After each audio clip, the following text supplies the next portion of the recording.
हद होगी। राजस्थान की विधानसभा में मैंने देखा कि प्रेमी के साथ घर से भागने वाली छोरी की मदद के लिए भी बिल आ जाता है कि इसको भागने दो, हम इसकी सहायता करेंगे, यानी कि उसके बाप का कोई अधिकार नहीं है। सभापति महोदय, ऐसा हिंदुस्तान में माहौल बना दिया, आधुनिकता आधुनिकता। सभापति महोदय, लोगों ने पता नहीं, मुझे नहीं पता क्या लिखा, किसने लिखा, हमारे समाज में लैला मजनू को, सीरी फराद को, इनको ऐसे बताया जाता है जैसे कोई महान पुरुष हुए, जैसे इन्होंने कोई महान काम किया है, जबकि सही मायने में अगर देखा जाए तो सभापति महोदय मैं उनको 2 टके का टपोरी की संज्ञा दूंगा। वो टपोरी थे जो मां ने 9 महीने पेट में रखा, जिस पिता ने पेट काट के खिलाया और उस बेचारे को तनाव में डाल करके और कोई बहला फुसला के उसकी बच्ची को लिए जाता है और उस पिता को कोई अधिकार नहीं दिया जाता कि वो अपनी बच्ची को समझा बुझा भी सके।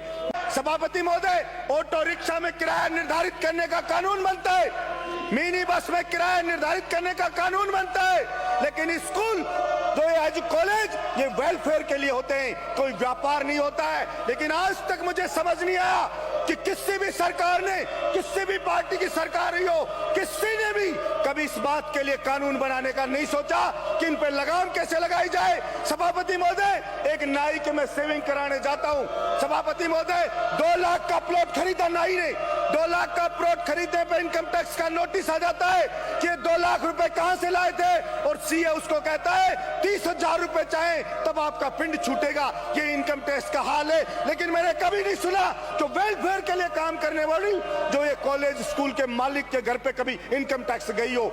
इसलिए चाहिए था विपक्ष को कि इन कॉलेजों के खिलाफ कहते मोदी जी को कि रेड डालो इन स्कूल के मालिकों पे, कॉलेज के मालिकों पे। लेकिन सभापति महोदय, जब मैंने गहनता से इसकी जांच की कि ऑटो रिक्शा पे कानून बन जाता है, किसान नहीं चाहता कि बिल आए, लेकिन बिल आ जाता है कि जबरदस्ती बिल देंगे। सभापति, और तो और हद होगी। राजस्थान की विधानसभा में मैंने देखा कि प्रेमी के साथ घर से भागने वाली छोरी की मदद के लिए भी बिल आ जाता है कि इसको भागने दो, हम इसकी सहायता करेंगे, यानी कि उसके बाप का कोई अधिकार नहीं है। सभापति महोदय, ऐसा हिंदुस्तान में माहौल बना दिया, आधुनिकता आधुनिकता। सभापति महोदय, लोगों ने पता नहीं, मुझे नहीं पता क्या लिखा, किसने लिखा, हमारे समाज में लैला मजनू को, सीरी फराद को, इनको ऐसे बताया जाता है जैसे कोई महान पुरुष हुए, जैसे इन्होंने कोई महान काम किया है, जबकि सही मायने में अगर देखा जाए तो सभापति महोदय मैं उनको 2 टके का टपोरी की संज्ञा दूंगा। वो टपोरी थे जो मां ने 9 महीने पेट में रखा, जिस पिता ने पेट काट के खिलाया और उस बेचारे को तनाव में डाल करके और कोई बहला फुसला के उसकी बच्ची को लिए जाता है और उस पिता को कोई अधिकार नहीं दिया जाता कि वो अपनी बच्ची को समझा बुझा भी सके।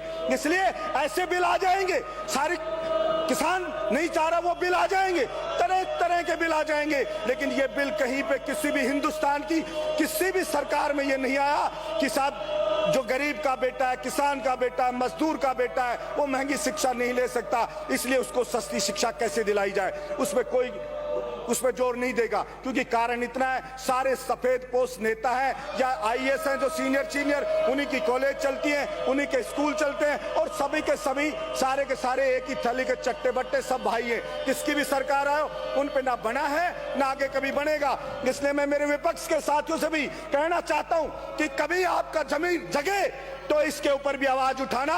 जब मानूंगा जब आप बैल में बैठोगे, या आपकी सरकार आई थी जब ये बनाते, या कभी आपकी सरकार किसी स्टेट में उसमें कानून बनाओ और गरीब किसान को वास्तव में राहत दिलाओ। लेकिन राहत नहीं दिलाई जाती है, सिर्फ राजनीति चमकाई जाती है।